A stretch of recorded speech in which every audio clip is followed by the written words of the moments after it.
好多人喺一生中冇辦法儲好多個首期，咁都係講嗰句啦。人生有幾多個10年呢？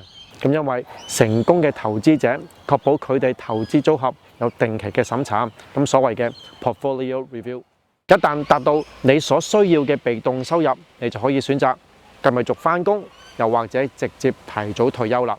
而呢個做法，你可以喺長遠嘅投資道路上實現到嘅，咁帶俾你增長同埋可觀嘅回報，雙贏局面。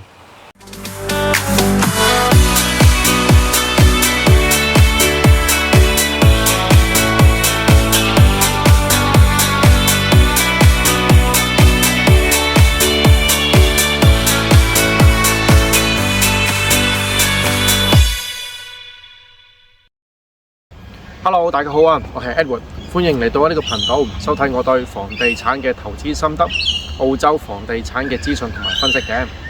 有好多人經常問我買樓買資本增值好啊，定買現金流嘅物業好，又或者佢哋有啲咩分別呢？咁所以我今日咧就整咗呢條片同大家分享下我嘅見解。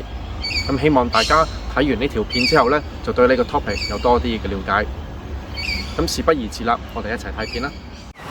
現金流定係資本增值？有啲人花咗好多時間摸索呢個投資策略，而幫助佢哋實現財務自由嘅目標。但唔好彩就係太多投資者陷入咗一個選擇困難，究竟選擇現金流定係資本增值嘅拉鋸戰？由於呢種左右為難嘅觀念，好多人錯失咗本來可以幫助佢哋更早實現財務自由嘅目標同埋夢想嘅黃金機會。每個人都會對點解資本增值每次都能戰勝現金流，又或者點解現金為王嘅睇法。有一個普遍誤解就係，如果你利用現金流選擇物業，你就可能錯失咗資本增值嘅機會。但事實上並非如此嘅。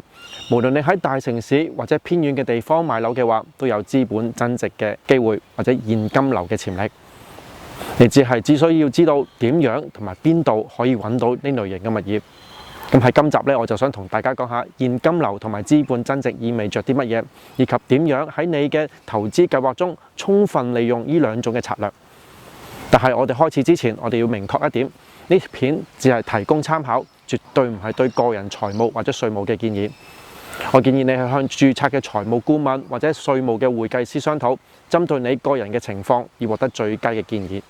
好啦，我哋馬上開始。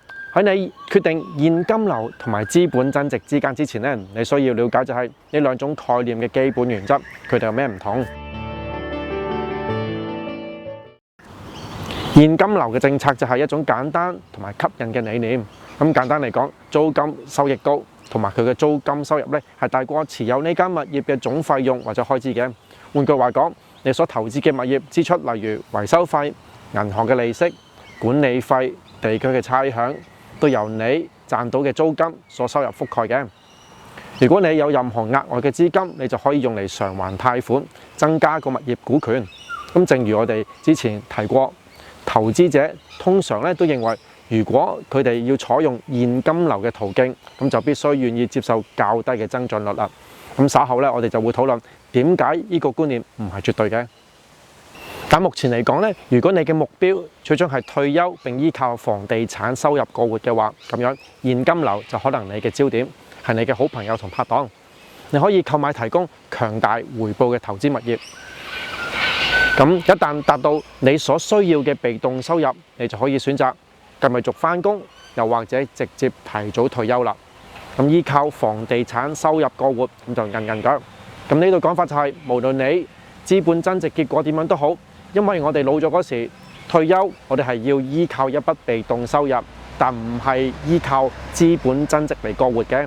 咁現金流優勢另一個要考慮嘅觀點係，現金流幫助建立你嘅投資組合。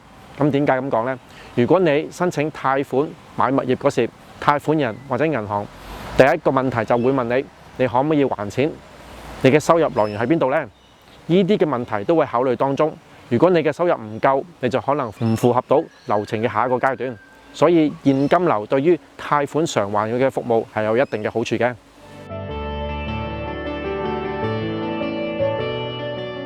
咁資本增值究竟咩嚟嘅呢？簡單嚟講，資本增值基本上係喺你計劃出售你名下嘅物業嗰時，賣出嗰個價比你買入嗰時多，所以就叫做資本增值。好多投資者嘅論點就係呢個方向先係創造真正財富唯一途徑。咁事實上，好多呢啲投資者反駁咗對現金流會幫助你購買下一個物業嘅理論。實質上，從收入角度嚟講，大多數每人每一次只可以買一個投資物業，好少數嘅人可以同時一次過買2間或者更多嘅物業嘅。咁當然，你唔可以冇首期或者存款嘅情況底下買房地產啦。咁對一個普通嘅打工仔嚟講，儲錢或者要有一個首期嘅話，都有個負擔或有難度嘅。咁但係擴大你嘅投資組合，關鍵就係買更多嘅物業。咁樣你就需要更多嘅首期、更多嘅存款啦。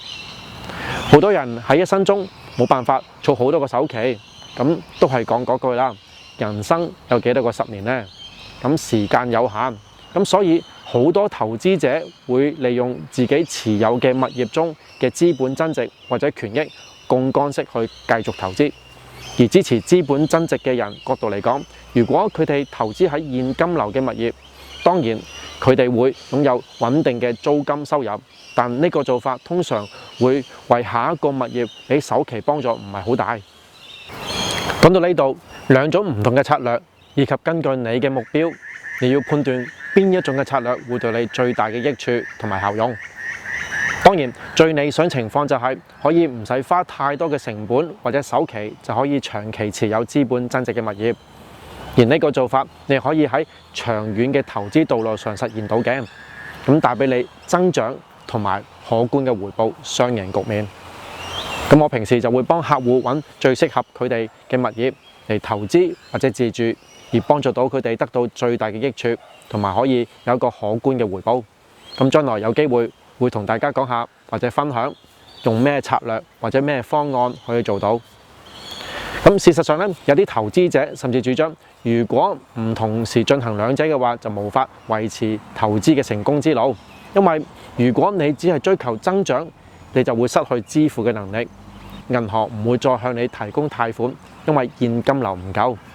但你都需要資本增長嘅物業嚟建立你嘅長期權益。咁講到呢度，我諗你都理解到一個明智嘅投資者會採取邊一種嘅投資策略啦，就係一個健康而平衡嘅投資組合。咁好多人成日都話要工作有 work-life balance， 而我就話投資物業亦都要有一個 balance 嘅，咁就係 capital growth 同埋 cash flow 嘅 balance 啦。咁樣喺投資者喺當時情況嗰時咧，同埋佢需求之下，咁投資組合我哋就可以喺現金流同埋資本增值嗰方面稍微調整。如果有人同你講買咗個投資物業 hold 住長揸就算，乜都唔使理嘅態度，而你又聽取呢個嘅建議，咁你就一定會失敗居多啦。咁因為成功嘅投資者確保佢哋投資組合有定期嘅審查，咁所謂嘅 portfolio review， 你嘅物業投資組合無需要建立喺一個單一嘅策略，例如全部都買晒獨立屋，或者全部都買晒 apartment， 又或者好多物業都係同一個省份之中，而其實係可以由唔同嘅各種物業類型所砌成一個組合，而滿足到對財富建設嘅即時需求，同時有長遠嘅視野。我平時都會幫客戶做 portfolio review 嘅，咁以便下一次購買物業嗰陣就可以符合佢哋所需要嘅要求，達到佢哋長遠投資退休嘅計劃。咁今集就講到呢度，我哋下一次見，拜拜。